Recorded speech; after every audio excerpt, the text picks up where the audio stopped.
Introduction aux grandes civilisations maritimes. Bienvenue dans cette exploration calme et posée des civilisations maritimes, essentielle pour comprendre l'histoire humaine à travers les âges.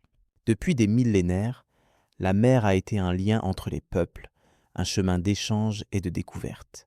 Certaines cultures ont particulièrement excellé dans l'art de la navigation et du commerce maritime, façonnant durablement les contours du monde connu. Parmi ces grands acteurs, 3 civilisations se distinguent par leur influence et leur rayonnement. Les Phéniciens, les Carthaginois et les Vikings. Les Phéniciens, peuple vivant sur les côtes du Levant, ont développé une expertise unique dans la construction navale et la navigation en haute mer. Leur position géographique privilégiée, entre la Méditerranée orientale et les terres fertiles, leur a permis d'établir un réseau de routes commerciales très étendu. Ils transportèrent des marchandises précieuses comme le verre, les textiles et la teinture pourpre extraite d'un coquillage rare. Cette teinture, symbole de pouvoir et de richesse, porte encore aujourd'hui leur héritage. Les Phéniciens ont également joué un rôle crucial dans la diffusion de l'écriture alphabétique, un système plus accessible que les scripts complexes utilisés auparavant, révolutionnant ainsi les échanges culturels et commerciaux. Les Carthaginois, descendants directs des Phéniciens, ont fondé Carthage sur les côtes de l'Afrique du Nord, s'imposant rapidement comme une puissance maritime dominante en Méditerranée occidentale. Leur stratégie militaire et économique reposait largement sur la maîtrise des mers. En bâtissant un empire commercial solide, ils ont rivalisé avec Rome, établissant des comptoirs sur plusieurs îles et rivages tels que la Sicile, la Sardaigne et l'Espagne actuelle. Leurs flottes redoutables et leurs habiletés diplomatiques leur ont permis de maintenir cet équilibre pendant plusieurs siècles.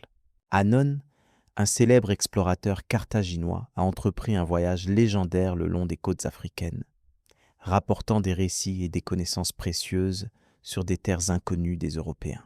Au nord de l'Europe, les Vikings, venus des territoires correspondant aujourd'hui à la Norvège, au Danemark et à la Suède, ont réveillé la peur et la fascination par leur audace. En réalité, ils furent bien plus que des guerriers redoutables, explorateurs, commerçants et colonisateurs avant tout. Leur connaissance parfaite des vents et des courants leur permettait de naviguer à travers les mers du Nord, l'Atlantique et même jusqu'aux côtes de l'Amérique bien avant Christophe Colomb. Leur société reposait sur des valeurs communautaires fortes, où chaque membre participait à l'effort commun, qu'il s'agisse d'attaques rapides ou de longs voyages commerciaux. La construction de leurs dracars, légers et résistants, symbolisait leur capacité à s'adapter à tous les environnements marins. Ces 3 civilisations illustrent à merveille l'importance du milieu maritime dans le développement des échanges et la transmission des savoirs. Chacune à leur manière, elles ont permis la circulation non seulement des biens, mais aussi des idées, des techniques et des croyances. Leur héritage se retrouve dans la langue, l'architecture navale et même dans la cartographie. Par exemple, les Phéniciens ont influencé la représentation des côtes, les Carthaginois ont perfectionné les tactiques de guerre navale, tandis que les Vikings ont contribué à l'exploration et à la colonisation des territoires éloignés. Comprendre ces peuples revient à plonger dans une époque où la mer était à la fois un obstacle et un pont, un défi et une opportunité. Leur audace et leur persévérance face aux dangers des tempêtes et des inconnus maritimes témoignent de l'esprit humain tourné vers l'aventure et la découverte. En retraçant leur parcours, on saisit aussi la complexité des relations internationales anciennes, les alliances fragiles, les conflits et les échanges qui ont profondément forgé le monde tel que nous le connaissons. Il est fascinant d'observer comment, malgré la distance géographique et les différences culturelles, ces 3 civilisations partageaient une même fascination pour l'océan et exploitaient ses ressources pour assurer leur prospérité. Leur étude révèle beaucoup sur les modes de vie anciens, les structures sociales et les ambitions politiques tournées vers la domination maritime, ou la quête de nouvelles terres à connaître et à conquérir. Ainsi, Ce voyage au cœur des grandes civilisations maritimes invite à une réflexion approfondie sur le rapport de l'homme à la mer, sur les moyens qu'il a développés pour la maîtriser et sur les traces indélébiles laissées par ces cultures qui ont su transcender les frontières terrestres. C'est aussi un rappel que l'histoire des mers est indissociable de celle des civilisations humaines et de leurs évolutions. Nous aborderons maintenant, dans les chapitres suivants, les spécificités et les apports propres à chacun de ces peuples, en détaillant leur société, leurs innovations techniques et leurs interactions avec les autres cultures de leur temps. Ce récit posé et documenté permettra de mieux saisir combien la maîtrise des mers a été un moteur essentiel dans l'émergence des mondes anciens et dans l'échange continu des idées et des marchandises. Continuons ainsi notre plongée équilibrée et riche en découvertes dans ce vaste univers des grandes civilisations maritimes. Les origines des Phéniciens. Il y a plusieurs millénaires, sur les rives escarpées et baignées par le soleil du Levant, s'épanouit un peuple dont l'histoire a profondément marqué la Méditerranée. Les Phéniciens. Cette civilisation ancienne prit naissance dans une région où la mer et la terre se rencontrent en un délicat équilibre. Leurs premières colonies s'installèrent sur des terres restreintes, principalement dans ce que l'on appelle aujourd'hui le Liban, une zone riche en forêts cèdres, rochers calcaires et vallées fertiles qui s'étendaient le long de la côte orientale méditerranéenne. Ces paysages offraient non seulement un refuge naturel, mais aussi des ressources essentielles pour bâtir des bateaux solides et durables, point de départ de leur extraordinaire aventure maritime.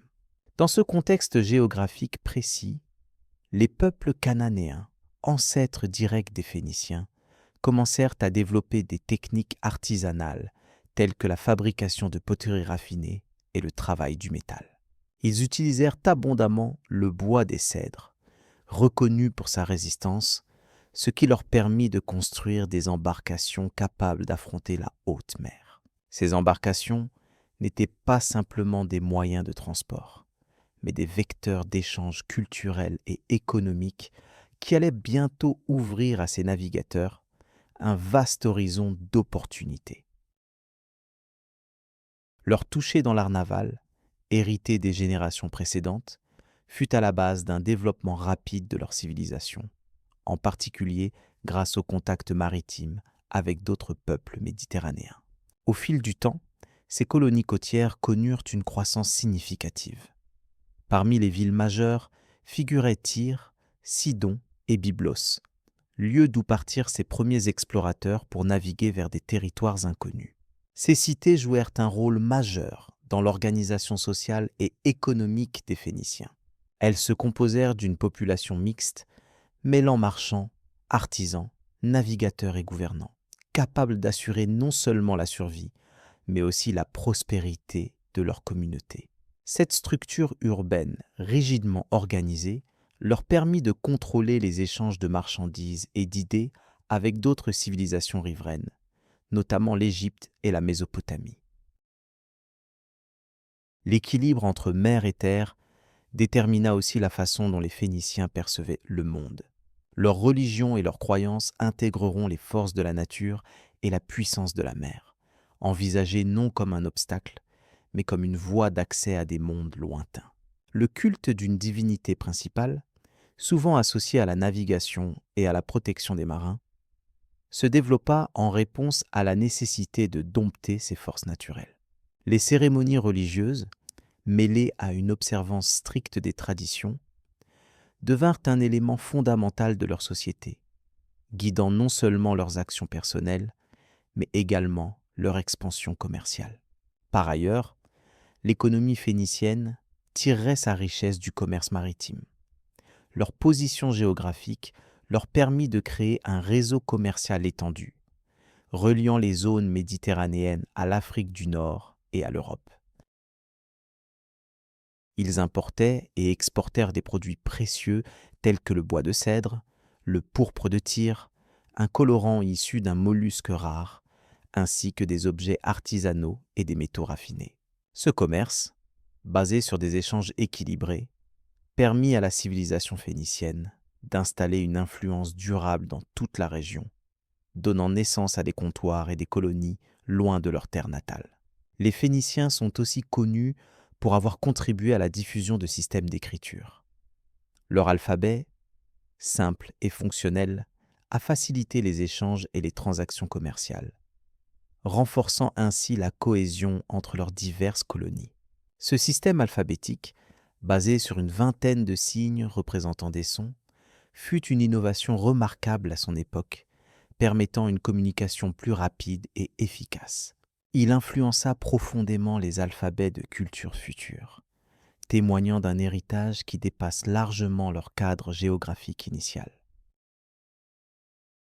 Contrairement à ce que le nom peut suggérer, les Phéniciens ne constituaient pas un État unifié dans le sens politique habituel. Leur mode d'organisation reposait sur des cités-États indépendantes, chacune avec son propre dirigeant, mais toutes liées par une culture et une langue commune. Ce modèle permit à chaque ville d'adopter des stratégies commerciales adaptées à son environnement, tout en maintenant une solidarité culturelle au sein de la communauté. Leurs alliances et rivalités internes étaient autant d'éléments qui façonnèrent leur histoire et leur expansion. La maîtrise de la navigation était au cœur de leur expertise. Ils utilisèrent des techniques astronomiques pour s'orienter en mer, surveillant la position des étoiles et les mouvements du soleil, ce qui leur permit de s'aventurer plus loin que leurs prédécesseurs. Ces voyages n'étaient pas exclusivement motivés par le commerce, mais aussi par la recherche de nouvelles terres et la découverte de routes maritimes plus sûres.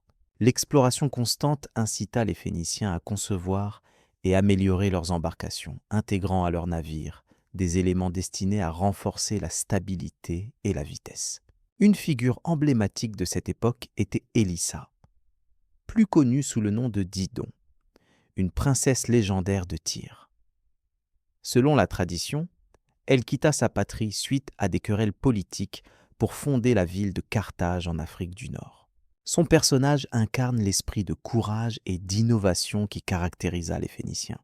L'histoire de Didon symbolise à la fois la souffrance des exils forcés et la capacité à créer un foyer à partir de rien, donnant naissance à une nouvelle puissance méditerranéenne. Cet épisode marque une étape cruciale dans la dispersion et l'influence croissante des Phéniciens.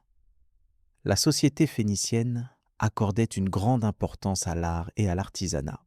Leurs artisans produisaient des bijoux en or, des verreries délicates, ainsi que des textiles teints en violet, une couleur réservée aux élites.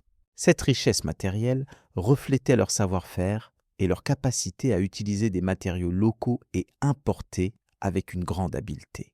L'art mobilier et les objets d'apparat témoignent aujourd'hui encore de ce raffinement, offrant un aperçu précieux de la vie quotidienne et des goûts esthétiques de ce peuple. En résumé, les Phéniciens émergèrent d'un territoire étroitement lié à la mer, avec des ressources naturelles propices à l'artisanat naval et à la construction. Leur organisation sociale, économique et culturelle fut profondément enracinée dans une relation harmonieuse avec leur environnement marin. Leur héritage dépasse largement leur époque, posant les bases d'un univers commercial et culturel méditerranéen dont les résonances se font sentir jusqu'à aujourd'hui. À mesure que cette société se développa, elle entra dans une phase d'expansion qui allait bientôt amener ses descendants à traverser encore des mers inconnues, ouvrant ainsi la voie à d'autres grands peuples maritimes. Ainsi, à partir de ce berceau phénicien, d'autres civilisations maritimes allaient puiser leur inspiration, établissant des routes, fondant des cités et avançant vers ce qui deviendrait un réseau complexe d'échanges sur l'ensemble du bassin, méditerranéen et au-delà. L'histoire de ces premiers navigateurs est loin d'être terminée et nous invite à découvrir le récit fascinant de ceux qui osèrent dompter les eaux et relier les continents. Nous pouvons désormais tourner notre attention vers les figures marquantes qui, tout comme les Phéniciens, ont marqué la mer et ses rives d'une empreinte indélébile, explorant d'autres horizons et racontant d'autres histoires. La société et la culture phénicienne. La civilisation phénicienne s'étendait sur la côte orientale de la Méditerranée, occupant des territoires correspondant aujourd'hui au Liban, à la Syrie et à une partie d'Israël. Cette société maritime était organisée autour de cités-États indépendantes, telles que Tyr, Sidon et Byblos, qui jouaient un rôle central dans le commerce méditerranéen. Chaque cité possédait son propre roi et un ensemble de noblesse, mais la population comprenait également de nombreux artisans, marchands et pêcheurs. Cette organisation sociale rigoureuse favorisait le développement d'une économie florissante fondée principalement sur la navigation et l'échange commercial. Les Phéniciens sont célèbres pour leur commerce maritime étendu qui s'étendait jusqu'à l'Espagne et la Libye, et même au-delà de la Méditerranée. Ils exportaient du bois de cèdre, des textiles teints à la pourpre, des verreries, ainsi que des produits agricoles. La prospérité de ces échanges dépendait de la maîtrise des techniques de navigation, y compris la construction de navires solides et rapides. Le savoir-faire phénicien en matière de navigation a permis de développer des routes commerciales sûres et de créer un réseau d'établissements commerciaux à travers tout le bassin méditerranéen. Le commerce était également une source importante de richesse pour les élites locales, qui investissaient dans les infrastructures et la protection maritime. Sur le plan religieux, les Phéniciens pratiquaient un polythéisme complexe, honorant des divinités liées à la mer, au commerce, à la fertilité et à la guerre. Baal, le dieu de la tempête et de la fertilité, était une figure majeure, et son culte incluait des rituels collectifs et privés. La spiritualité phénicienne était étroitement liée au cycle naturel et aux saisons, reflétée dans leurs fêtes religieuses et rituels agricoles. Les temples, souvent situés dans les centres urbains, jouaient un rôle important dans la vie sociale et religieuse, regroupant non seulement les fidèles, mais aussi des prêtres et des prêtresses chargés de maintenir les traditions anciennes. L'un des aspects les plus remarquables de la culture phénicienne est leur langue sémitique, qui a donné naissance à l'alphabet phénicien. Cet alphabet, composé d'une vingtaine de caractères, simplifiait la transcription des sons et constituait une innovation majeure par rapport au système d'écriture complexe utilisé auparavant. Ce système d'écriture alphabétique a joué un rôle crucial dans la diffusion du savoir, du commerce et des idées à travers la Méditerranée. Les Phéniciens ont ainsi permis l'émergence d'alphabets ultérieurs, comme le grec et le latin, qui influenceraient profondément les civilisations occidentales. La langue elle-même était utilisée à la fois dans les échanges commerciaux et dans les documents administratifs, rendant plus efficace la gestion des affaires locales et internationales. Les inscriptions trouvées sur des objets de la vie quotidienne, des statues votives et des monuments témoignent de cette fluidité linguistique. Le phénicien devint également un vecteur d'identité culturelle, renforçant le sentiment d'appartenance au sein de chaque cité-État, ainsi que la reconnaissance des partenaires commerciaux étrangers. Grâce à cette écriture, les Phéniciens ont pu garder des traces documentaires essentielles à la compréhension de leur civilisation. Les Phéniciens excellaient aussi dans l'artisanat, maîtrisant la fabrication de textiles, de vases en verre et de bijoux raffinés. L'utilisation de la teinture pourpre, extraite du murex, était une spécialité qui symbolisait le pouvoir et la richesse. Cette couleur rare était prisée par les élites et les souverains, contribuant à la renommée internationale des produits phéniciens. La poterie phénicienne, quant à elle, combinait formes pratiques et décorations élaborées, témoignant d'un goût esthétique affiné. Ces productions artisanales, souvent échangées lors des trajets maritimes, favorisèrent la diffusion de la culture phénicienne et l'influence de leur mode de vie. La vie quotidienne des citoyens phéniciens variait selon leur statut social. Les élites vivaient dans des demeures bien construites, souvent fortifiées, qui reflétaient leur pouvoir politique et économique. Les marchands, eux, se déplaçaient fréquemment, assurant la circulation des marchandises à travers le réseau commercial. Les artisans passaient leur journée dans des ateliers où se perpétuaient des savoir-faire ancestraux. Quant aux agriculteurs et pêcheurs, ils fournissaient les ressources alimentaires indispensables à la cité. Bien que les rôles sociaux fussent définis, la mobilité sociale était possible grâce à la richesse générée par le commerce et le talent individuel. La place des femmes dans la société phénicienne suscite une attention particulière. Si elles n'occupaient pas de poste politique, certaines femmes jouaient un rôle clé dans les activités économiques et religieuses. Par exemple, des prêtresses étaient responsables de certains cultes, assurant la continuité des traditions spirituelles. Des femmes de la haute société pouvaient gérer des propriétés et participer à des transactions commerciales, ce qui témoigne d'une certaine autonomie. Toutefois, leur statut restait généralement subordonné à celui des hommes, dans un cadre familial et social bien codifié. En matière d'organisation politique, chaque cité phénicienne fonctionnait comme une entité indépendante, gouvernée par un monarque souvent assisté d'un conseil d'anciens. Le pouvoir royal prenait en charge la diplomatie, la défense et l'administration, notamment la gestion des ports et des arsenaux. Ces cités-États pouvaient parfois s'allier ou entrer en conflit selon les intérêts économiques et stratégiques. Leur proximité favorisa des échanges culturels intenses, renforçant une identité phénicienne commune malgré la diversité locale. Cette organisation décentralisée permit à la civilisation d'être flexible et résistante face aux pressions extérieures. La société phénicienne a également marqué l'histoire par sa capacité à s'adapter et à s'étendre au-delà de ses territoires originels. Par l'implantation de comptoirs commerciaux et de colonies comme Carthage, ils ont assuré une présence durable dans les régions côtières de la Méditerranée occidentale. Ces colonies, bien que liées à la mère patrie par la culture et les traditions, évoluaient avec leur propre structure politique et sociale. Ce dynamisme expansionniste a permis la diffusion des innovations phéniciennes, notamment dans le domaine commercial, linguistique et technique, stimulant un vaste réseau d'influences interculturelles. L'héritage économique des Phéniciens est indissociable de leur maîtrise de l'art de la navigation.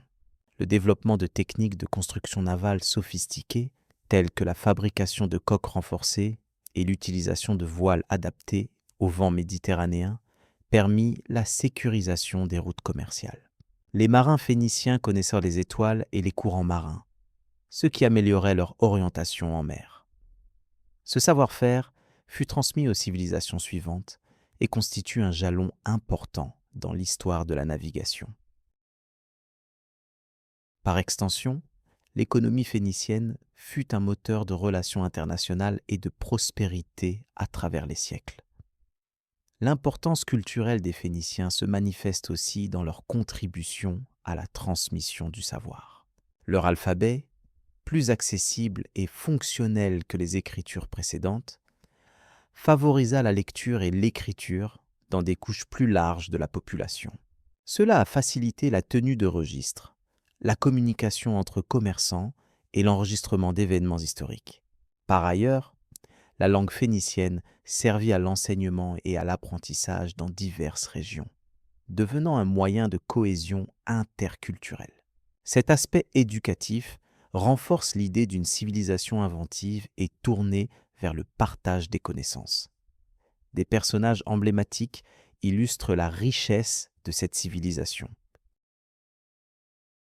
Hiram de Tyr, par exemple, est connu pour avoir régné durant une période d'essor économique remarquable.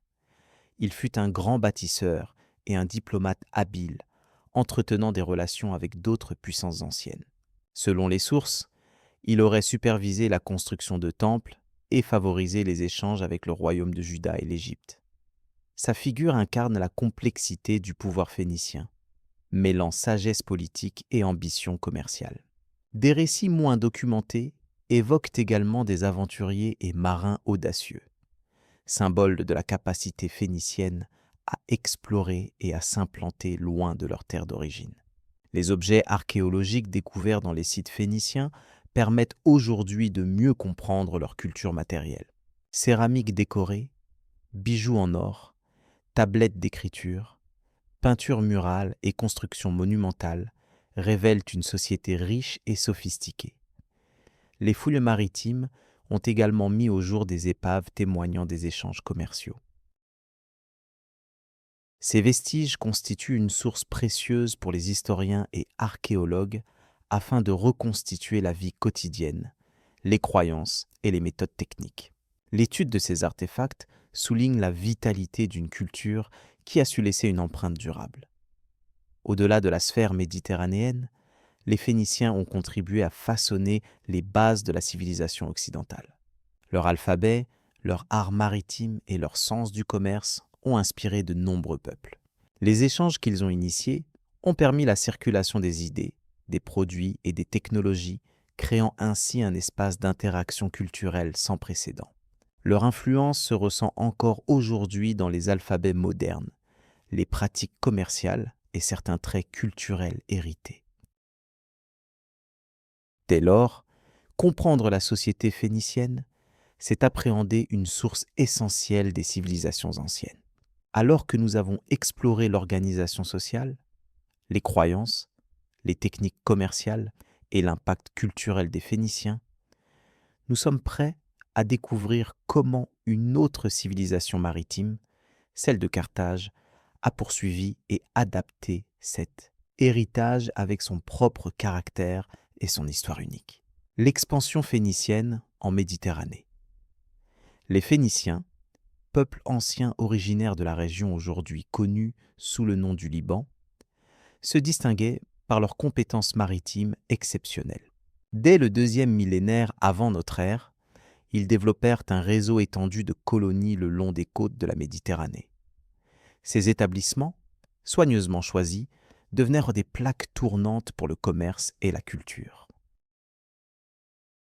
Leur expansion débuta modestement, mais leurs compétences en navigation et en commerce les propulsèrent rapidement au rang de grandes civilisations maritimes. Parmi leurs colonies, Carthage conquit une place majeure. Fondée selon la tradition vers 964 avant notre ère par des colons de Tyr, elle devint la cité la plus puissante de la Méditerranée occidentale. Carthage fit preuve d'une habileté remarquable dans la gestion de ses territoires et dans l'organisation de ses échanges commerciaux. Sous la direction de ses magistrats et marchands, elle s'imposa comme un acteur incontournable des routes maritimes, reliant l'Afrique, l'Europe et l'Asie. Les Phéniciens utilisèrent des navires innovants. Leur conception sophistiquée, notamment les galères à rames longues et les navires à voile carré, leur permit de naviguer avec sûreté et rapidité. Ils maîtrisaient parfaitement les techniques de navigation, se repérant aux étoiles, au soleil et aux courants marins. Ces progrès technologiques furent déterminants pour la sécurisation des voies commerciales et pour l'expansion de leur influence à travers la Méditerranée. Le commerce phénicien s'appuya sur un réseau méticuleusement organisé. Ils échangeaient des matières premières telles que le bois de cèdre, le verre, les textiles teints, notamment avec la célèbre pourpre tirée du murex, ainsi que des métaux précieux. Ces échanges ne se limitaient pas aux biens matériels, puisque les Phéniciens jouèrent un rôle crucial dans la diffusion des savoirs et des idées. Leur alphabet, plus simple que les systèmes d'écriture antérieurs, se répandit largement et donna naissance à plusieurs alphabets modernes.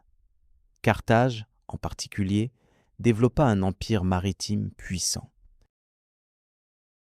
Son organisation politique alliait conseil des anciens et magistrats élus, assurant stabilité et capacité de décision. La ville devint le centre de communication entre l'Afrique du Nord, la péninsule ibérique et les îles méditerranéennes. Elle installa des comptoirs commerciaux et des bases militaires, assurant ainsi la protection de ses marchands et la domination de ses voies maritimes. Les Phéniciens contribuèrent aussi à la diffusion culturelle en créant des liens entre civilisations souvent éloignées. Par leurs échanges, ils permirent le contact entre Grecs, Étrusques, Égyptiens et peuples d'Afrique du Nord. Cette interaction entraîna un enrichissement mutuel où techniques agricoles, religieuses, artistiques et scientifiques circulèrent au travers des mers. Le rôle des Phéniciens dans ce maillage culturel fut fondamental, bien que souvent méconnu dans les récits historiques classiques. Les innovations maritimes phéniciennes permirent l'essor d'activités comme la pêche, l'exploration et la guerre navale. Leur flotte, organisée et rapide, domina les mers pendant plusieurs siècles. Cette suprématie maritime facilita l'implantation durable de leurs colonies, leur apportant ressources et sécurité. À travers la transmission de ces acquis, Carthaginois et autres peuples méditerranéens s'inspirèrent largement des techniques phéniciennes, fortifiant ainsi le tissu des civilisations maritimes. Parmi les figures notables, la reine Didon émerge, incarnant l'esprit fondateur de Carthage. Selon les récits, cette princesse de Tyr conduisit les colons sur les rives de l'Afrique du Nord, fondant la ville avec habileté politique et vision stratégique. Son héritage reste symbolique de l'ingéniosité et de la détermination des Phéniciens à s'étendre malgré les défis géographiques et politiques. Les Phéniciens s'adaptèrent également aux conditions variées des côtes méditerranéennes. Leur architecture portuaire, souvent en bois puis en pierre, leur permit d'accueillir des navires de plus en plus grands et d'organiser le stockage des marchandises. Ces infrastructures jouèrent un rôle clé dans la fluidité des échanges et dans la pérennité de leurs implantations à travers les siècles. Les influences phéniciennes se manifestèrent aussi dans l'artisanat. Les techniques du travail du verre, de la poterie et de la métallurgie progressèrent grâce à la diffusion de savoir-faire originaires du Levant vers les autres rives méditerranéennes. Les objets phéniciens, souvent empreints de finesse et de symbolisme, témoignent encore aujourd'hui de la richesse culturelle de ces sociétés maritimes. L'importance de la mer pour les Phéniciens ne se limitait pas au commerce. Elle était aussi une voie de communication et un élément central de leur cosmogonie. Ils vénéraient des divinités liées à l'eau et aux tempêtes, reconnaissant ainsi la puissance et les dangers de l'océan. Cette relation spirituelle se traduisait dans leurs rituels et leurs chants, renforçant le lien étroit entre hommes et mer. Carthage, en tant que prolongement de la civilisation phénicienne, perpétua ses traditions maritimes. La ville développa une marine de guerre redoutable, défiant parfois les intérêts des Grecs et des Romains. Le dernier millénaire avant notre ère vit ainsi une compétition intense entre ces puissances pour la maîtrise des routes maritimes et des territoires côtiers, avec Carthage souvent au cœur de ces affrontements. Le succès du réseau commercial phénicien fut également lié à leur capacité d'adaptation. Ils intégrèrent des populations locales, échangeant non seulement des biens, mais aussi des idées et des coutumes. Ce métissage permit de consolider leurs colonies, créant des sociétés mixtes où cohabitaient différentes origines culturelles, enrichissant ainsi le tissu social méditerranéen. Les cartes maritimes que les Phéniciens concevaient, bien que rudimentaires, témoignent de leur compréhension avancée de la géographie marine. Ils savaient évaluer les distances, repérer les courants et anticiper les conditions climatiques, ce qui facilitait la planification de leurs trajets et la sécurité de leurs équipages. Ces compétences contribuèrent à l'expansion de leur réseau au-delà des côtes connues à leur époque. Leurs ports faisaient office de centres économiques et sociaux. Ils étaient souvent dotés de marchés où se négociaient non seulement des marchandises, mais aussi des esclaves, des artisans et des capitaines. Ces espaces devinrent le cœur des échanges et des interactions quotidiennes, encourageant la circulation des langues et des idées, renforçant ainsi le rôle de la Méditerranée comme carrefour des civilisations. Le commerce phénicien atteignit son apogée durant le premier millénaire avant notre ère, une période durant laquelle Carthage s'affirma comme une puissance incontournable. La cité contrôlait d'importantes routes commerciales terrestres, reliant l'intérieur des terres africaines aux côtes, accentuant ainsi son rôle central dans l'économie méditerranéenne.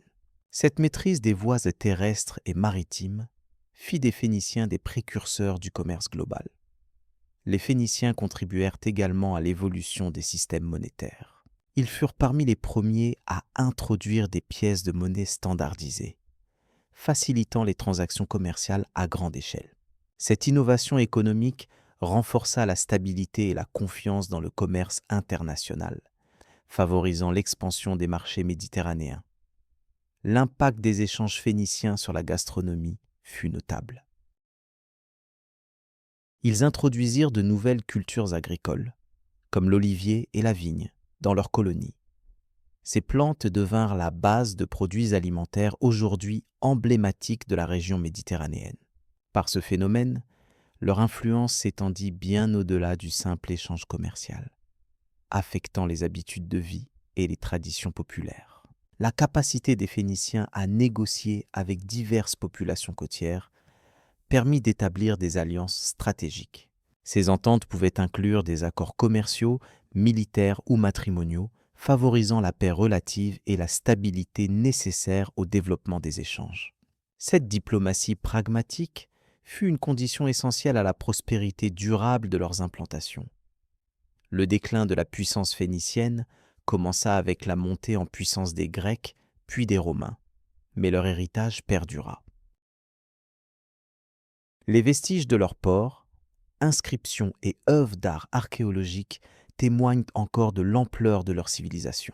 Leurs méthodes de construction navale et commerciale furent reprises et adaptées par les civilisations suivantes, assurant ainsi une continuité dans l'histoire maritime méditerranéenne. En somme, l'expansion phénicienne illustre la capacité d'un peuple à exploiter son environnement maritime pour construire un réseau complexe mêlant commerce, culture et politique. Leur histoire est un exemple fascinant de la manière dont les techniques, les idées et les ressources circulent grâce à la mer, sous un ciel toujours changeant. Cette exploration des origines de leur empire ouvre la voie à la découverte d'autres grandes civilisations maritimes, prêtes à prolonger cette histoire passionnante.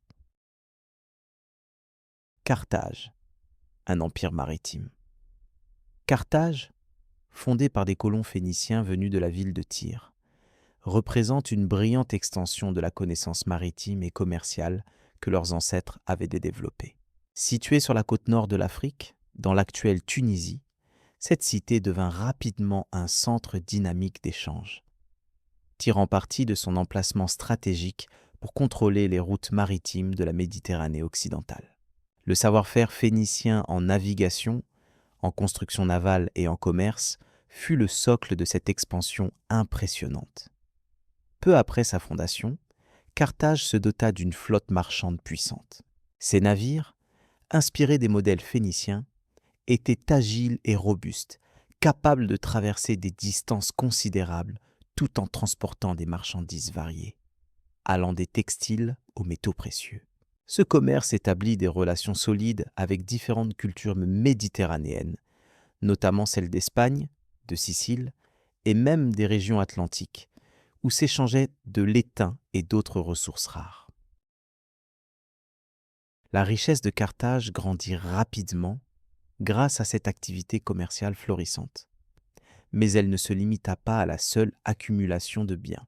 La ville investit dans la construction d'infrastructures portuaires avancées, comme des bassins circulaires permettant l'entretien des navires, une innovation remarquable pour l'époque. Ce port, considéré comme l'un des plus sophistiqués de l'Antiquité, renforça davantage la capacité de Carthage à projeter sa puissance navale et économique. La puissance militaire de Carthage s'appuyait largement sur cette flotte impressionnante, devenue un véritable instrument de contrôle et d'expansion. Les Carthaginois développèrent des galères rapides et maniables équipées de rames et d'un éperon de bronze conçu pour endommager les navires ennemis. Ces méthodes de combat maritime démontraient un haut degré de sophistication technique et stratégique, hérité de la tradition phénicienne, mais adapté aux exigences nouvelles d'une région en constante tension. Sur le plan terrestre, Carthage était également une force à considérer. Elle disposait d'une armée professionnelle, renforcée par des mercenaires venus de diverses régions, ce qui lui conférait une flexibilité et une diversité unique. Cette armée assura notamment la défense des territoires conquis en Afrique du Nord et dans les îles environnantes, ainsi que la sécurisation des routes commerciales maritimes vitales. L'histoire carthaginoise est marquée par des figures remarquables, telles que Hamilcar Barca, général et homme d'État, qui joua un rôle crucial lors des premiers conflits avec Rome. Sa tactique à la fois prudente et audacieuse permit de maintenir la résistance carthaginoise face à une puissance émergente. Son fils, Hannibal, poursuivit cet héritage belliqueux en menant la célèbre traversée des Alpes avec ses troupes et ses éléphants, illustrant la détermination et la capacité d'adaptation remarquable de Carthage. Carthage fut également une société riche sur le plan culturel et religieux. Le culte de Tanit et de Baal-Hamon y occupait une place centrale, réunissant les habitants autour de rituels complexes et anciens. Ces traditions témoignaient d'une continuité avec les pratiques phéniciennes, tout en s'adaptant aux spécificités locales, créant ainsi une identité carthaginoise propre et durable. L'économie de Carthage s'appuyait sur une agriculture prospère, avec des techniques avancées d'irrigation et de culture, notamment dans les régions montagneuses environnantes. L'olivier, la vigne et diverses céréales représentaient des ressources de base, exploitées pour nourrir la population urbaine et approvisionner la flotte. Cette combinaison de richesses naturelles, d'organisation sociale et de compétences maritimes formait un ensemble cohérent, garantissant la pérennité de l'Empire. La rivalité avec Rome marqua profondément le destin de Carthage. Les guerres puniques, longues et éprouvantes, exposèrent la ville à des défis majeurs, tant militaires qu'économiques. Pourtant, même face à ces pressions, Carthage sut maintenir son influence commerciale et culturelle pendant plusieurs siècles, à travers une diplomatie habile et des alliances stratégiques dans toute la Méditerranée. La chute de Carthage ne fut pas seulement la fin d'une ville ou d'un État, mais la conclusion d'un chapitre important de l'histoire maritime antique. Son héritage, visible dans les infrastructures, les pratiques commerciales et les connaissances navales, influença durablement les civilisations méditerranéennes suivantes. La compréhension approfondie de ce rôle carthaginois enrichit notre vision des interactions humaines dans cette région cruciale de la planète. Ainsi, Carthage se révèle comme un fascinant exemple d'adaptation, d'innovation et de puissance dans le monde ancien. Sa capacité à conjuguer héritage phénicien et nouvelles réalités géopolitiques illustre parfaitement la complexité des grandes civilisations maritimes. Ce récit conduit naturellement à l'évocation des autres peuples qui, à leur tour, ont marqué les mers, notamment les Vikings, dont la présence impressionnante en Europe septentrionale offre un contraste saisissant avec le modèle méditerranéen carthaginois. La société carthaginoise et ses valeurs. La société carthaginoise, dont l'histoire s'étend sur plusieurs siècles, présente une organisation politique, sociale et religieuse d'une complexité remarquable. Fondée par les Phéniciens venus de Tyr, Carthage s'est imposée comme une puissance majeure autour de la Méditerranée, grâce à son excellence maritime et commerciale. Le gouvernement carthaginois combinait des éléments oligarchiques et démocratiques, où un sénat puissant détenait le contrôle principal, tandis que les magistrats élus, connus sous le nom de suffètes, administraient la cité. Ce mélange assurait une certaine stabilité et évitait la concentration excessive du pouvoir. La société carthaginoise était divisée en plusieurs classes sociales dont les commerçants dominaient la scène économique. Ces derniers, souvent issus de familles influentes, exploitaient un réseau commercial étendu reliant l'Afrique du Nord, l'Espagne, les îles Baléares et même l'Italie du Sud. Le commerce maritime constituait la colonne vertébrale de la vie carthaginoise, faisant de la construction navale et de la navigation des activités centrales. Les artisans, tels que les forgerons et potiers, contribuaient aussi à la prospérité urbaine en fabriquant des produits destinés à l'exportation. La religion jouait un rôle fondamental dans la vie quotidienne des Carthaginois. Le culte des dieux, Baal Amon et Tanit, occupait une place centrale, avec des temples dédiés qui s'élevaient au cœur de la cité. Ces divinités symbolisaient la fertilité et la protection, reflétant l'angoisse des populations face aux dangers de la mer et des conflits guerriers.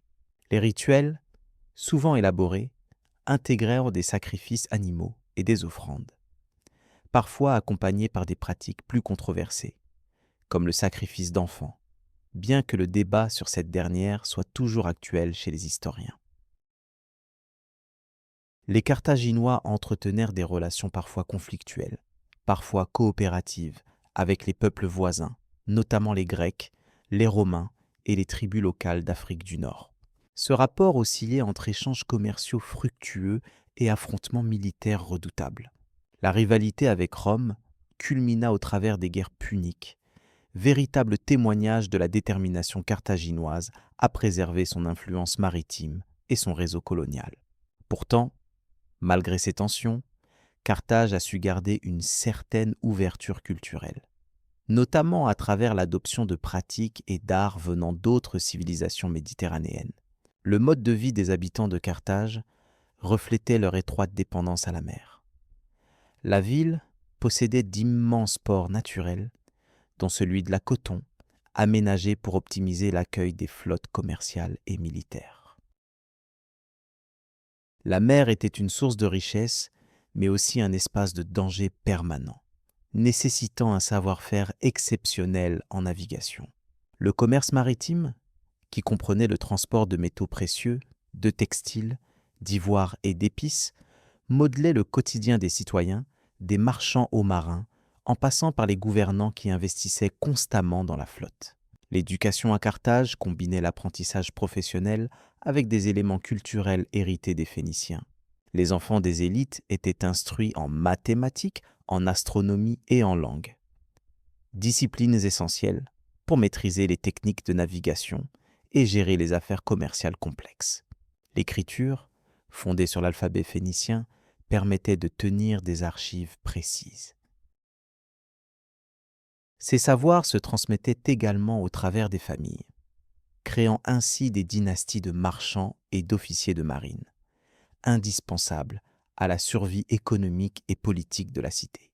L'économie carthaginoise reposait sur l'agriculture intensifiée autour de l'olivier, des céréales et de la vigne, qui complétaient les ressources importées par mer.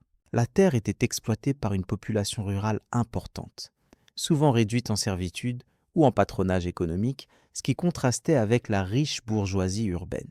Cette dualité sociale générait des dynamiques complexes au sein de la société, où les élites se devaient de maintenir l'ordre tout en favorisant le développement commercial et maritime, clé de leur prospérité. Sur le plan militaire, Carthage constituait une force redoutable en mer, grâce à une flotte puissante et innovante. Elle utilisait des trirèmes rapides, adaptés aux tactiques navales de l'époque, et formait des équipages experts, capables de manœuvrer habilement dans les tempêtes méditerranéennes. Cette puissance navale servait non seulement à protéger les routes commerciales, mais aussi à exercer un contrôle strict sur les territoires coloniaux, depuis les îles en Méditerranée jusqu'aux côtes africaines. La marine assurait ainsi la survie politique et économique de la cité. La structure politique comportait également un système judiciaire élaboré, avec des tribunaux chargés de régler les conflits commerciaux et civils. Les lois carthaginoises étaient en partie codifiées, garantissant un certain équilibre entre les droits des marchands et ceux des petits propriétaires terriens. Cette institutionnalisation renforçait la cohésion interne et la légitimité du pouvoir. Dans un environnement méditerranéen souvent instable, cette capacité à légiférer et à arbitrer les litiges constituait un facteur crucial pour la pérennité de Carthage. Enfin, la culture carthaginoise se manifestait à travers des arts et des artisanats raffinés. Les poteries, les bijoux et les objets en métal témoignaient d'un goût prononcé pour l'esthétique fonctionnelle. Leur art reflétait à la fois l'héritage phénicien et les influences étrangères qu'ils assimilaient avec habileté. Les fêtes religieuses ponctuaient le calendrier, renforçant le sentiment d'appartenance collective et la mémoire commune autour des exploits maritimes et commerciaux. Ainsi, la société carthaginoise ancrée dans la mer était une entité dynamique, capable de s'adapter aux défis extérieurs tout en développant une identité forte. Avec cette compréhension approfondie de la société carthaginoise, nous pouvons désormais explorer les parcours des grandes figures qui ont marqué cette civilisation, ainsi que les événements clés qui ont façonné son destin face à ses rivaux. Historique. Les conflits et défis carthaginois. Les conflits majeurs de Carthage prennent racine dans son affrontement prolongé avec Rome, un rival qui partageait avec elle les eaux méditerranéennes et les ambitions territoriales. Dès le IIIe siècle avant notre ère, la rivalité s'est cristallisée autour de la Sicile, une île stratégique convoitée pour ses richesses agricoles et sa position centrale. À l'origine, Carthage s'appuyait sur une puissance maritime exceptionnelle, héritage direct des Phéniciens, pour protéger ses intérêts commerciaux et ses colonies côtières. Durant la première guerre punique, qui dura plus de 20 ans, Carthage et Rome se livrèrent à une lutte acharnée pour le contrôle de la Méditerranée occidentale. Cette guerre, bien que déclenchée par un conflit local, s'étendit rapidement à une confrontation de grande envergure. Carthage s'appuya sur sa supériorité navale, tout en développant des stratégies innovantes comme l'usage du corbeau, un dispositif qui permettait à des soldats de passer facilement à bord des navires ennemis. Malgré ces avancées, Rome démontra une capacité d'adaptation remarquable, construisant une flotte puissante et formant ses marins à la guerre en mer. L'issue de la première guerre punique fut défavorable à Carthage qui dut céder la Sicile à Rome et s'acquitter de lourdes indemnités. Cette défaite fut un dur coup, mais elle n'acheva pas la puissance carthaginoise. La ville fortifia ses positions en Espagne, exploitant les mines d'or et d'argent, et renforça à nouveau sa flotte pour préparer une revanche contre Rome. C'est ainsi qu'éclata la deuxième guerre punique, sans doute la plus célèbre des conflits carthaginois, marquée par la figure emblématique d'Hannibal Barca. Hannibal, général de génie, est connu pour son audacieuse traversée des Alpes avec une armée conséquente, surprit les Romains par sa stratégie osée et son leadership exceptionnel. Au cours de cette campagne, il remporta plusieurs victoires décisives dans la péninsule italienne, notamment les batailles du Trébie, du lac Trasimène et de Cannes, qui restèrent des exemples de tactiques militaires dans l'histoire. Bien que Hannibal contrôlât une grande partie de l'Italie, il ne parvint jamais à prendre Rome elle-même, en partie à cause du soutien ferme que la cité reçut de ses alliés. Parallèlement aux opérations terrestres, Carthage tenta de maintenir sa supériorité maritime. Sa flotte continua de harceler les routes commerciales romaines et de soutenir ses alliés.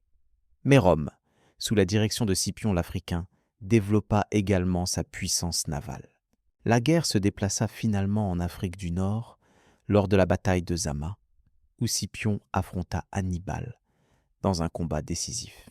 La victoire romaine mit fin à la deuxième guerre punique, réduisit significativement la puissance carthaginoise et imposa de nouvelles conditions sévères. Cependant, Carthage conserva une certaine autonomie et une capacité militaire suffisante pour s'opposer de nouveau à Rome durant la troisième guerre punique. Celle-ci est caractérisée par le siège prolongé de la ville de Carthage, mené par les légions romaines sous Scipion Émilien.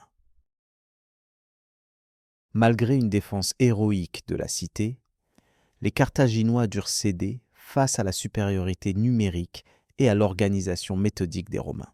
La bataille finale aboutit à la destruction complète de Carthage, un événement brutal qui marqua la fin définitive de cette grande puissance maritime. Tout au long de ces conflits, la stratégie navale carthaginoise joua un rôle crucial. Les Carthaginois furent parmi les premiers à perfectionner la construction de navires de guerre rapides et maniables, l'aménagement de ports protégés et l'utilisation de marins spécialisés. Leur connaissance approfondie des courants marins et des vents permit d'optimiser le déplacement des flottes et d'assurer le ravitaillement des troupeaux. Ces compétences faisèrent de Carthage une puissance redoutable en Méditerranée occidentale, capable de concurrencer même une Rome en pleine expansion. Les conséquences de ces guerres dépassèrent les simples enjeux territoriaux. Elles influencèrent durablement la politique, l'économie et la culture méditerranéenne. Rome, victorieuse, devint la puissance hégémonique et s'imposa comme la future maître du bassin méditerranéen. Pour Carthage, l'héritage consistait à démontrer le rôle clé d'une marine puissante et d'une diplomatie habile dans l'histoire antique. Les tensions, les intrigues et les batailles permirent de forger l'identité des peuplades qui avaient longtemps rivalisé pour dominer ces eaux. En observant ces événements avec un regard d'historien, on comprend l'importance de la mer comme théâtre stratégique, non seulement pour le commerce, mais aussi pour la survie et l'expansion des civilisations. Les Carthaginois ont laissé une empreinte indélébile dans l'histoire maritime, non seulement par leurs exploits guerriers, mais aussi par leurs innovations dans les techniques navales. Leur parcours illustre la complexité des relations internationales dans l'Antiquité, où alliances et hostilités se mêlaient en un équilibre fragile. Ce récit analytique montre comment Carthage, malgré sa défaite finale, a façonné le cours de l'histoire méditerranéenne à travers ses luttes contre Rome. Les événements témoignent d'un combat d'une ampleur remarquable, d'un point tournant qui permit à une civilisation locale de défier un empire naissant par la maîtrise des mers et la ténacité de ses chefs militaires. Alors que nous avançons dans l'étude des grandes civilisations maritimes, il sera intéressant de découvrir comment les Vikings, acteurs clés dans d'autres mers, abordèrent eux aussi les défis de la navigation et de la confrontation. Les Vikings, explorateurs du Nord. Les Vikings trouvent leurs origines dans les vastes territoires du nord de l'Europe, principalement en Scandinavie, où la nature rude inspire un mode de vie fondé sur l'adaptation aux conditions difficiles. Ces peuples, composés principalement de Norvégiens, de Danois et de Suédois, évoluent entre le 8e et le 11e siècle, période souvent appelée l'ère viking. Leur environnement maritime est caractérisé par des fjords profonds, des forêts denses et de longues étendues côtières où la mer joue un rôle central dans leur existence. Les communautés vikings sont organisées en petits villages, où la société repose sur des liens forts entre familles et clans. Ils exercent diverses activités, notamment l'agriculture, la pêche et l'artisanat, mais leur compétence la plus remarquable demeure la navigation. À bord de leur célèbre navire, appelé drakkar, ils maîtrisent les courants marins, ce qui leur permet de voyager sur de grandes distances avec une étonnante efficacité, malgré l'absence de cartes maritimes détaillées à cette époque. Contrairement à d'autres civilisations maritimes méditerranéennes comme les Phéniciens ou les Carthaginois, les Vikings se concentrent sur les mers septentrionales, notamment la mer du Nord, la mer Baltique et l'océan Atlantique Nord. Leur territoire initial s'étend de la péninsule scandinave aux côtes britanniques, en passant par l'Islande et jusqu'au rivage du Groenland. Cette empreinte géographique illustre leur rôle crucial dans l'exploration et le commerce à travers ces régions souvent inhospitalières. L'importance des Vikings dans l'histoire maritime dépasse les simples actes de pillage souvent attribués à leur image populaire. Ils sont aussi des commerçants habiles, établissant des routes commerciales étendues qui relient le nord à d'autres parties de l'Europe, et parfois même jusqu'en Asie. Leurs échanges incluent des biens précieux comme l'ambre, l'ivoire, le fourrure et des métaux rares, qui circulent le long des rivières intérieures et des voies maritimes. Sur le plan culturel, les Vikings développent un système de croyances polythéistes, avec des dieux comme Odin, Thor et Freyja, qui reflètent leur rapport étroit avec la nature et les forces maritimes. Ces récits mythologiques sont transmis oralement et influencent profondément leur vision du monde, sans toutefois prendre la forme d'épopées écrites complexes. Leur art est visible dans les objets quotidiens ou rituels, ornés de motifs marins et animaliers qui témoignent de leur environnement. L'habileté technique des Vikings se manifeste aussi dans la construction navale. Le drakkar, léger et long, à coque étroite et basse, permet de naviguer aussi bien sur les océans que sur les rivières peu profondes, facilitant ainsi les incursions rapides et les échanges commerciaux. Leur savoir-faire en matière de voile et d'aviron est remarquable, et ils utilisent des méthodes de navigation basées sur l'observation du soleil, des étoiles et des animaux marins, bien avant le développement d'instruments modernes. Les premiers contacts des Vikings avec d'autres cultures européennes provoquent des mélanges qui marquent durablement l'histoire. C'est ainsi qu'ils tentent que des incursions en Angleterre, en Irlande et sur le continent européen, établissant parfois des colonies et participant à la dynamique politique locale. Ces interactions donnent naissance à des échanges de technologies, d'idées et de traditions qui enrichissent toutes les parties concernées, loin des clichés simplistes de guerriers sauvages. Une figure emblématique qui illustre cette période est Ragnar Lodbrok, dont les exploits mythiques inspirent de nombreuses sagas nordiques. Bien que son existence historique reste débattue, il symbolise la curiosité, la bravoure et l'esprit d'adaptation des Vikings, incarnant la double nature de ces explorateurs qui sont à la fois conquérants et commerçants. D'autres personnages comme Leif Erikson montrent aussi l'importance de la découverte, notamment avec la colonisation de terres lointaines telles que le Vinland, dans ce qui correspond aujourd'hui au continent américain. Les Vikings participent également à la diffusion de savoirs techniques, artistiques et culturels grâce à leurs échanges. Par exemple, ils transmettent des techniques de métallurgie et d'architecture qui influent sur les régions traversées. Certains contacts avec l'Empire byzantin leur permettent d'intégrer des éléments culturels orientaux, tandis que leurs raids dans les terres slaves contribuent au mélange ethnique et culturel de l'Europe de l'Est. Leur sédentarisation progressive vers la fin de l'ère viking entraîne aussi une transformation du paysage politique et social. Beaucoup deviennent dirigeants de territoires conquis ou intégrés dans la noblesse des pays colonisés, marquant ainsi le passage à de nouvelles formes d'État et d'identité nationale. C'est dans ces changements que s'insère la transition vers une Europe médiévale plus stable, où les anciennes pratiques vikings se mêlent aux institutions chrétiennes et féodales. En somme, la civilisation viking représente un chapitre fascinant de l'histoire maritime non méditerranéenne. Leur rôle dépasse largement l'image simplifiée d'envahisseurs violents.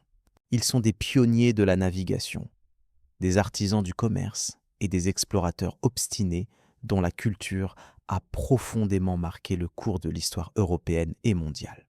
Leur héritage s'observe dans les langues, les légendes, les technologies et les structures sociales contemporaines.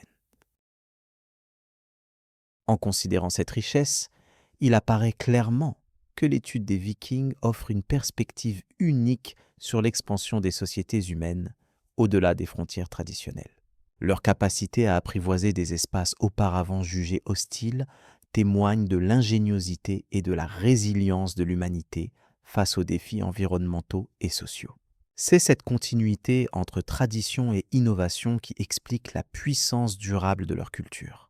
Nous pouvons maintenant tourner notre attention vers une autre grande civilisation maritime qui a profondément influencé l'Europe antique, marquant les mers méditerranéennes de son empreinte durable. Technologie et navigation vikings. Les Vikings, peuple scandinave dont l'histoire s'étend principalement du 8e au 11e siècle, possédaient une maîtrise remarquable de la navigation maritime. Leur savoir-faire, transmis de génération en génération, reposait sur une connaissance fine des vents, des courants et des étoiles, qu'ils utilisaient pour traverser des mers souvent hostiles. La construction de leurs navires, appelés drakkar, constituait la pierre angulaire de cette expertise. Ces embarcations légères et élancées, conçues pour la vitesse et l'agilité, leur permettaient d'explorer, commercer et parfois combattre sur de vastes étendues d'eau. Leur coque en bois, assemblée par Klein, une technique consistant à superposer les planches, offrait une grande flexibilité face aux vagues tumultueuses, assurant ainsi une solidité sans compromis.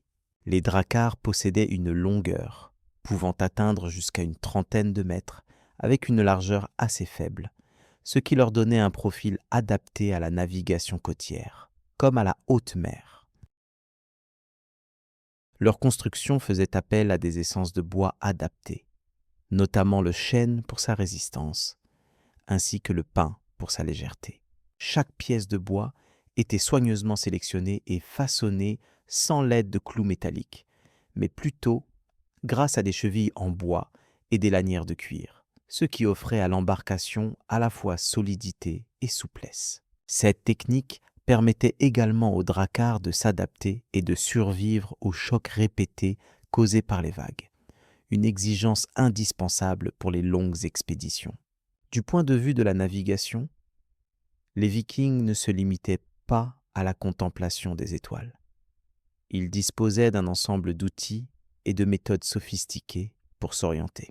L'une des méthodes les plus célèbres employées par ces marins consistait à utiliser un disque solaire, un instrument dont certains fragments auraient été retrouvés, pour localiser la position du soleil par temps couvert, ou lorsque celui-ci se cachait derrière l'horizon. Ce dispositif exploitait la polarisation de la lumière, permettant de déterminer la direction du soleil même par temps voilé. Associé à leur parfaite observation des phénomènes naturels tels que le comportement des oiseaux, la couleur de la mer ou les mouvements des nuages, cette technique leur offrait une précision remarquable. La capacité d'adaptation des Vikings à différents environnements marins était également remarquable. Ils pouvaient naviguer sur des eaux calmes, comme dans les fjords, ou affronter les tempêtes déchaînées de l'Atlantique Nord. Les dracars pouvaient en effet se déplacer aussi bien sur mer ouverte que sur fleuves, rivières et estuaires, grâce à leur faible tirant d'eau. Cette caractéristique leur permettait d'aborder directement les rivages, facilitant les débarquements rapides pour le commerce ou les raids. Leur maîtrise des courants fluviaux et marins rejoignait une connaissance approfondie des marées, qui variait selon les régions. Cette compréhension les aidait notamment à organiser leur voyage au moment opportun, évitant ainsi les dangers liés aux eaux agitées ou aux bancs de sable. Les Vikings disposaient aussi d'une remarquable organisation sociale liée à leur navigation. Les équipages étaient composés d'hommes qui jouaient des rôles précis, du capitaine responsable des décisions stratégiques au matelot chargé de la propulsion lors des navigations sans vent. La coordination à bord exigeait discipline et coopération, car le moindre faux pas pouvait s'avérer fatal en pleine mer. La navigation demandait aussi un sens de l'observation aiguë et une absence de précipitation, ce qui explique l'approche méthodique et prudente qu'ils adoptaient chaque fois qu'ils quittaient leur port d'attache. En cela, malgré leur réputation parfois guerrière, les Vikings étaient avant tout des explorateurs méticuleux. Une autre facette de leur expertise provenait de leur capacité à intégrer les innovations et connaissances d'autres cultures. Au contact des populations retournées lors de leur voyage, ils ont absorbé des techniques de construction navale et des méthodes de navigation venues d'Irlande, des îles britanniques et même de la Méditerranée. Cet échange culturel a contribué à améliorer leur équipement et leur savoir-faire. Par exemple, les cartes marines rudimentaires et les descriptions côtières récupérées au fil des interactions enrichissaient leurs connaissances locales et globales, facilitant ainsi des navigations de plus en plus lointaines et précises. Le succès des Vikings sur les mers tient également à leur capacité à anticiper et à tirer parti des saisons. Leurs expéditions, souvent planifiées en tenant compte des conditions météorologiques, évitaient ainsi les périodes les plus dangereuses, notamment les tempêtes hivernales. Cette stratégie leur permettait de réduire les risques, mais aussi de maximiser le temps passé en mer lorsque les conditions étaient favorables. Ils surveillaient notamment les périodes de gel des rivières et des côtes nordiques, choisissant avec soin les moments opportuns pour leur départ. Cette patience et ce sens du timing témoignent d'une approche pragmatique et économe en ressources. L'intégration des connaissances maritimes dans la culture viking était également visible dans leur mythologie et leur art. Les motifs décoratifs de leurs dracars évoquaient souvent des figures liées à la mer et à la protection des voyages. Ces symboles reflétaient non seulement leur attachement aux éléments naturels, mais aussi la conscience profonde des dangers inhérents à la navigation. Par conséquent, leur lien avec la mer n'était pas seulement utilitaire, mais aussi spirituel, ce qui renforçait leur engagement et leur détermination lors des longues traversées. En conclusion, la technologie et les techniques de navigation des Vikings apparaissent comme un véritable chef-d'œuvre d'ingénierie et d'observation. Leur habileté à construire des navires adaptés, à établir des routes maritimes complexes et à s'adapter à différents environnements marins révèle une civilisation avancée dans le domaine maritime. Ces prouesses leur ont permis de s'imposer comme des explorateurs et des commerçants d'envergure, ouvrant des voies qui ont durablement influencé l'histoire européenne. Cette parfaite adéquation entre innovation technique, savoir empirique et sens pratique restera un témoignage puissant de leur héritage. Ainsi s'achève notre exploration de la navigation viking, nous préparant à aborder la richesse des échanges entre ces marins nordiques et les autres grandes civilisations maritimes de leur époque. Les voyages des découvertes des Vikings. Les Vikings, originaires des régions nordiques de la Scandinavie, ont incontestablement marqué l'histoire maritime grâce à leurs explorations audacieuses. Ils ont commencé par s'aventurer vers l'ouest, motivés par la recherche de nouvelles terres et riches ressources. Cette expansion ne fut pas simplement un mouvement géographique, mais aussi un processus complexe de découverte culturelle et d'échange avec des peuples jusque-là inconnus. Leur premier contact important à l'ouest les mena vers les îles britanniques, où ils établirent des colonies et développèrent des relations commerciales. Les récits de raids précédents laissent place ici à des échanges pacifiques et à l'intégration progressive avec les populations locales. Cette cohabitation permit à la fois un enrichissement mutuel et une diffusion des savoirs liés à la navigation et à l'artisanat. Plus à l'ouest, les Vikings découvrirent les côtes de ce qui allait devenir le Canada. Le site archéologique de L'Anse aux Meadows, en Terre-Neuve, témoigne d'une implantation datée d'environ 1000 ans, confirmant ainsi les voyages transatlantiques bien avant ceux de Christophe Colomb. Les conditions rigoureuses et le climat froid n'arrêtèrent pas ces marins expérimentés, qui bâtirent un avant-poste stratégique. Au sud, les Vikings explorèrent les îles situées dans la mer Baltique et même les côtes méditerranéennes, bien que ces incursions fussent moins durables. Leurs navires rapides leur permirent de naviguer sur de longues distances, favorisant des contacts directs avec des civilisations riches comme les Byzantins. Ces échanges apportèrent aux Vikings non seulement des marchandises précieuses, mais aussi des connaissances sur des techniques de construction navale avancées. Vers l'est, les grandes rivières russes attirèrent l'attention des Vikings, appelés alors Varegs dans ces régions. Ils naviguèrent sur des fleuves comme le Volga et le Dniepr, créant des routes commerciales qui reliaient la mer Baltique à la mer Noire et à la mer Caspienne.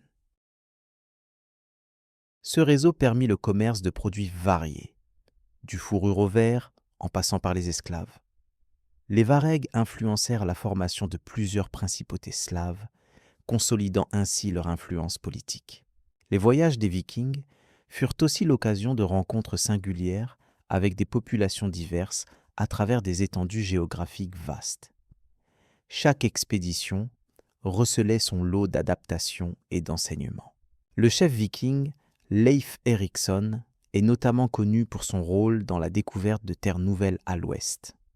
Son père, Erik Thorvaldsson, avait déjà établi des bases solides en Islande avant de pousser plus loin vers l'ouest.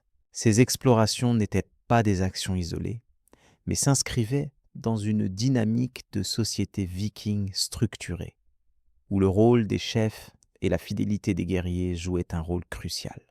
L'organisation sociale permettait d'entretenir des flottes efficaces, capables d'affronter des conditions maritimes, parfois extrêmes. La navigation viking reposait sur un savoir-faire remarquable. Ils utilisaient des navires longs au fond plat, les dracars, qui combinaient vitesse et maniabilité. Ces embarcations permettaient à la fois de voguer en haute mer et de remonter les rivières. Leur connaissance des étoiles, du vent et des courants témoignait d'un savoir empirique transmis de génération en génération.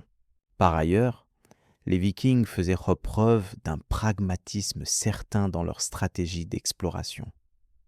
Plutôt que de chercher uniquement le butin, ils visaient souvent l'installation durable, fondant ainsi les bases de colonies pérennes. L'Islande devint ainsi un refuge important et un point de départ vers d'autres aventures maritimes. Cette capacité à s'adapter est d'autant plus impressionnante que les Vikings durent composer avec des environnements très variés, passant des mers glacées du nord au climat plus tempéré du sud.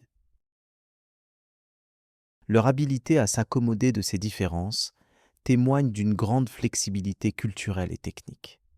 Les échanges commerciaux initiés lors de ces voyages furent également un facteur clé dans la prospérité viking.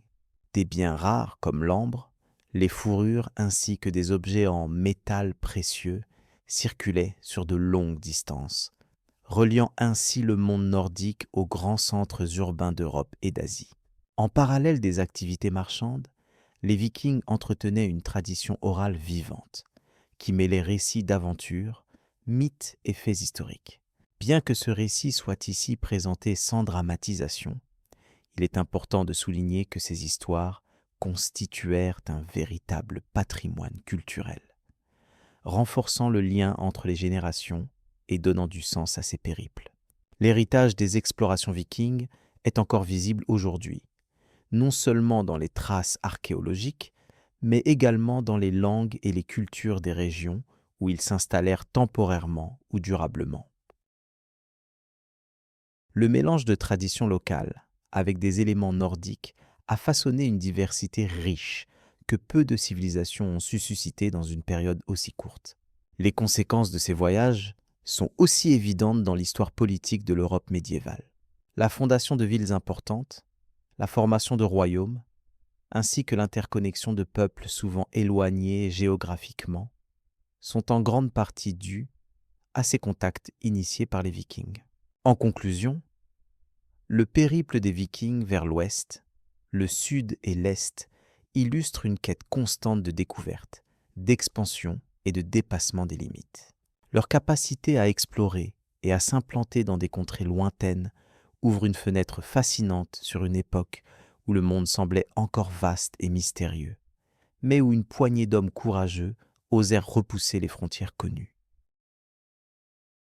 Cette histoire des Vikings sert de transition naturelle vers la prochaine étape du récit, qui s'intéressera à l'impact de ces voyages sur les échanges culturels et économiques à une échelle encore plus vaste. Les leçons tirées de ces aventures maritimes continuent de résonner dans la manière dont nous envisageons aujourd'hui le voyage et la découverte. Impact culturel et historique des Vikings. Les Vikings, peuple originaire des régions scandinaves, ont exercé une influence profonde sur l'Europe et les territoires qu'ils ont découverts entre les 8e et 11e siècles. Leur impact ne se limite pas à leurs célèbres raids ou conquêtes. Il s'étend également à des transformations durables sur les plans culturels, économiques et maritimes. Leur savoir-faire en construction navale, leur capacité d'adaptation aux différents environnements et leur esprit de commerce ont radicalement modifié les échanges à travers les mers. Cette influence persistante mérite une attention particulière. Les bateaux vikings, connus sous le nom de dracars, représentaient une avancée technique majeure. Légers, flexibles et capables de naviguer à la fois en haute mer et sur des rivières peu profondes, leur design a permis à ces navigateurs de s'aventurer loin de leur terre natale. Ces embarcations ont ouvert la voie à un réseau maritime étendu reliant l'Europe du Nord, les côtes de la Méditerranée, l'Atlantique Nord et même jusqu'aux rivages de l'Amérique du Nord. Cette maîtrise de la navigation a favorisé des échanges commerciaux et culturels jusque-là inconnus. En installant des colonies en Islande, au Groenland et finalement au Canada, les Vikings ont marqué durablement ces régions. Leurs communautés, souvent composées d'agriculteurs, d'artisans et de commerçants, ont posé les premiers jalons d'une présence européenne persistante en Amérique du Nord, bien avant Christophe Colomb. Ces établissements ont servi de base pour la pêche, la chasse à la baleine et le commerce de peau, ainsi que d'autres ressources naturelles, générant une économie locale dynamique et intégrée aux routes maritimes. Leur rôle dans la transformation des échanges maritimes s'est étendu également par la création de contacts commerciaux avec des peuples variés. Les Vikings ont établi des liens notamment avec les Byzantins, les Arabes et différentes tribus slaves, ce qui a eu pour effet de diversifier les marchandises circulant à travers leurs routes. Épices, fourrures, métaux précieux et textiles ont ainsi traversé des distances considérables, enrichissant non seulement le nord de l'Europe, mais contribuant aussi à la circulation des biens à travers le continent. Sur le plan social et politique, les Vikings ont influencé les structures locales dans les territoires explorés. Leur organisation en clans, avec des chefs respectés par leur qualité d'unité, de justice et de courage, a été adoptée et adaptée par certains peuples. Ils ont introduit des aspects de leur système juridique, où les assemblées communautaires jouaient un rôle clé dans la résolution des conflits, jetant ainsi les bases d'un certain ordre social. Ces pratiques ont souvent fusionné avec les coutumes locales, créant des sociétés hybrides. Par ailleurs, les Vikings ont contribué à la diffusion de croyances et d'éléments culturels à travers leurs voyages. Même si le paganisme primait chez eux, les contacts prolongés avec les peuples chrétiens, notamment en Europe occidentale, ont initié des échanges syncrétiques de traditions, d'arts et de langues. Cette rencontre progressive entre mondes a joué un rôle dans la cristallisation d'identités régionales nouvelles. Les sagas vikings, écrites plus tard, constituent aussi un témoignage précieux sur cette période et sur les échanges interculturels qu'elle a engendrés. Leur empreinte économique se remarque dans l'amélioration des routes commerciales à travers la mer Baltique et la mer du Nord. Les points de commerce, installés dans des lieux stratégiques comme Hedeby, Birka ou Dublin, servaient de plaques tournantes interactives, réunissant des marchands de nombreuses origines. Ces centres ont favorisé le brassage des cultures et des technologies. Le passage d'objets, d'idées et de compétences a façonné la prospérité des régions concernées et a accéléré le développement d'infrastructures portuaires. Les Vikings ont aussi transformé la perception du monde maritime en Europe. Considéré auparavant comme périlleux et réservé à certains groupes, le voyage en mer est devenu un vecteur de découverte et d'opportunité. Cette nouvelle vision a encouragé d'autres peuples à apprendre des Scandinaves, à adopter leurs techniques navales et à chercher à imiter leur audace. À terme, cette évolution a été un moteur important des explorations ultérieures, ouvrant la voie à l'âge des grandes découvertes. Une particularité remarquable tient à leur capacité d'adaptation aux environnements rencontrés. Que ce soit dans les zones froides du Nord, où le climat plus doux et tempéré des îles britanniques, les Vikings ont mêlé leurs savoirs ancestraux à ceux des peuples rencontrés. Cette hybridation a permis une meilleure exploitation des ressources locales et élevé leur niveau de vie. L'architecture vernaculaire et les habitudes agricoles résultaient souvent de ces échanges prolongés, témoignant d'une interaction constante entre traditions scandinaves et autochtones. Loin d'être de simples guerriers et pillards, les Vikings étaient aussi des diplomates et des marchands habiles. Les alliances qu'ils formaient, souvent par le biais du mariage ou d'accords commerciaux, entretenaient la paix relative nécessaire à la prospérité. Ces choix stratégiques ont facilité l'établissement durable des communautés. Ainsi, les Vikings ont laissé derrière eux un réseau dense de relations entre peuples divers que l'on peut considérer comme une première forme de mondialisation limitée. Le rôle des Vikings dans la diffusion de technologies marines reste une avancée majeure. Leur connaissance des techniques de fabrication de cordages, de pavillons de navigation et de repérage des étoiles pour guider les bateaux a été largement reprise par d'autres populations. Par cette transmission, ils ont contribué à la sécurité et à l'efficacité des voyages en mer, ce qui a permis au commerce de se développer sur de plus vastes échelles et à des vitesses accrues, transformant les économies régionales. Le régime politique scandinave de l'époque reposait sur une démocratie participative précoce. Les assemblées, ou things, réunissaient les membres de la communauté pour discuter des lois, organiser la défense ou résoudre les conflits. Ce modèle a influencé les systèmes juridiques dans les territoires conquis ou colonisés. Par exemple, plusieurs coutumes anglaises et écossaises portent des traces des institutions vikings, preuve de leur pénétration durable dans les sociétés européennes. Leurs pratiques funéraires, marquées par l'utilisation de bateaux et l'importance attribuée aux objets funéraires, ont également laissé des traces archéologiques aux confins de leur zone d'expansion. Ces découvertes montrent l'importance du symbolisme lié à la mer et à la navigation dans leur culture. Elles ont apporté une meilleure compréhension des croyances et des représentations du monde nordique ancien, contribuant ainsi à la richesse du patrimoine historique commun. Notons aussi que les langues vernaculaires ont été impactées. Des mots pas d'origine norroise ont été intégrés dans différentes langues européennes, notamment l'anglais, l'irlandais et certaines langues slaves.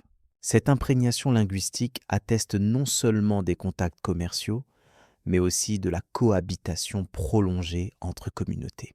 La transmission orale des sagas et légendes scandinaves a renforcé ce partage culturel, diffusant ces traditions bien au-delà de leur berceau originel.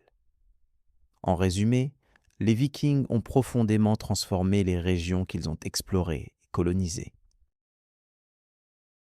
Leur influence dépasse largement l'image d'agresseurs pour révéler celle d'acteurs majeurs du changement économique, social et maritime. Par leur innovation technique, leur capacité d'adaptation et leur ouverture aux échanges, ils ont contribué à dessiner les contours du monde médiéval européen. Leur héritage, visible à travers les fouilles archéologiques, les langues, les institutions et les légendes, continue de fasciner et d'inspirer.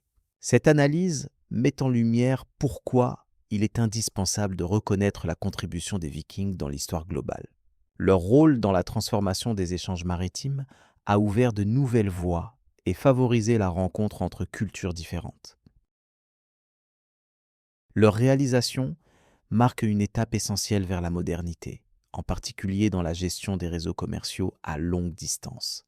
Il s'agit d'une histoire de progrès et d'échanges qui invite à approfondir encore la compréhension de cette période.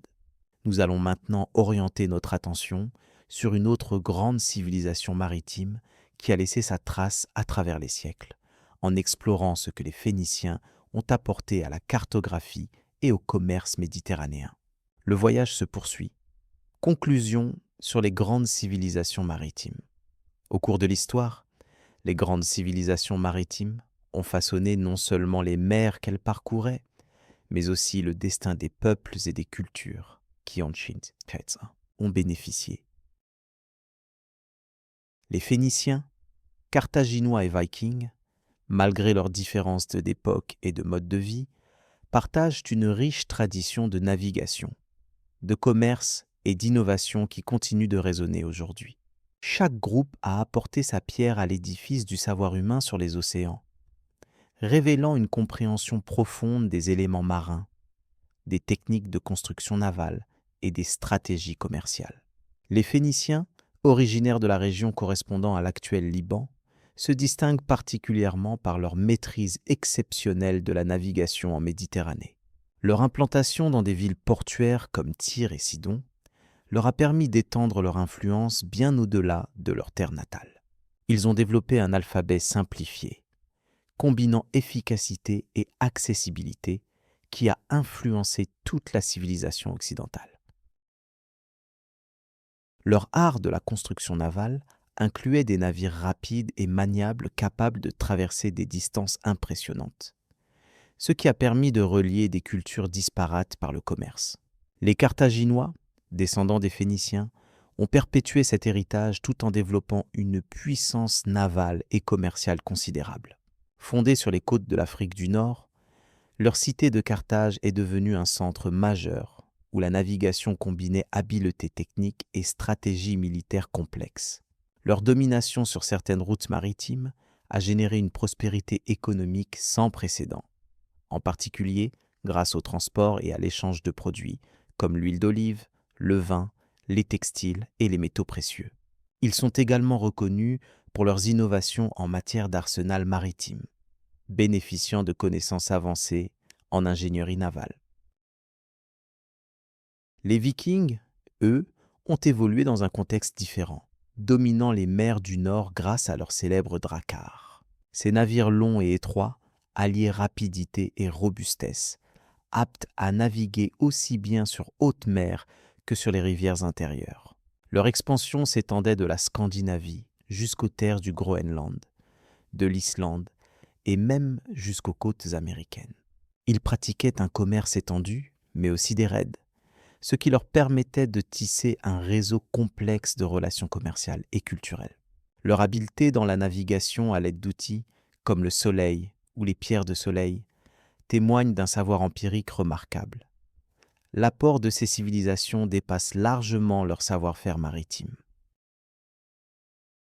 Elles ont aussi instauré des échanges culturels et économiques multidirectionnels qui ont enrichi les sociétés européennes et africaines. La circulation des biens, des idées, des techniques et même des croyances a contribué à façonner le monde ancien, préparant ainsi le terrain pour les grandes découvertes ultérieures. Par exemple, l'alphabet phénicien a influencé la langue grecque, qui a à son tour facilité la transmission des connaissances à Rome et à l'Europe médiévale. Au niveau technologique, les innovations dans la construction navale ont permis des voyages de plus en plus longs et sûrs. La conception des navires phéniciens, leur capacité à assembler des planches avec des clous ou des attaches solides, a servi de modèle aux civilisations suivantes. Les Carthaginois ont quant à eux perfectionné l'art de la voile et de la manœuvre des navires de guerre. Quant aux Vikings, leur maîtrise des conditions climatiques rigoureuses et des courants marins est une preuve de leur adaptabilité et de leur expertise unique. Sur le plan commercial, ces peuples ont établi des réseaux qui reliaient continents et peuples parfois très éloignés. Le commerce phénicien s'étendait de la Méditerranée orientale jusque vers l'Espagne, introduisant des produits et des techniques artisanales dans de nombreux ports. Carthage a su consolider ses relations, devenant un point névralgique pour le commerce entre l'Afrique, l'Europe et l'Asie. De leur côté, les Vikings ont ouvert des routes nouvelles en mer Baltique, en Russie et même en Amérique du Nord, contribuant à un échange interculturel encore peu exploré. L'influence culturelle ne se limite pas aux objets. Ils ont aussi transmis des savoirs liés à la météorologie, à la géographie et à la navigation, qui ont contribué à l'histoire scientifique. Par exemple, l'expérience phénicienne a permis d'améliorer les cartes marines, tandis que les Carthaginois ont laissé des récits et des documents sur les itinéraires commerciaux. Les Vikings, quant à eux, ont transmis des traditions orales et des sagas qui nous renseignent sur leur perception du monde et leurs croyances. L'héritage de ces grandes civilisations maritimes trouve des résonances multiples dans le monde moderne. Leurs exemples de sociétés tournées vers la mer nous parlent de courage, de curiosité et d'innovation. En étudiant leurs histoires, on comprend mieux comment les mers ont toujours été des voies de communication et des lieux d'échange privilégiés. Elles ont permis le brassage des cultures, la diffusion des idées et la transformation des économies bien avant la mondialisation contemporaine. Enfin, cette synthèse calme invite à reconnaître que les leçons du passé marin sont précieuses pour notre époque. Comprendre comment les Phéniciens, Carthaginois et Vikings ont exploré, commercé et survécu aux défis de leur temps nous inspire à envisager la mer non comme une frontière, mais comme un lien entre les peuples. Leur savoir-faire, leur capacité d'adaptation et leur vision ouverte sont une inspiration qui dépasse les siècles et trouve un écho dans les défis actuels liés à la navigation, à l'environnement et à la coopération internationale. Ainsi, l'étude de ces civilisations ouvre la voie à une meilleure compréhension des dynamiques maritimes anciennes et modernes. Ce regard posé sur le passé permet de mieux appréhender les enjeux contemporains de la mer, qu'ils soient économiques, culturels ou écologiques. En tournant calmement la page sur ces récits, nous sommes invités à continuer ce voyage, à partir vers de nouvelles découvertes maritimes riches de sens et de savoir. La prochaine étape de cette exploration nous conduira à d'autres horizons fascinants.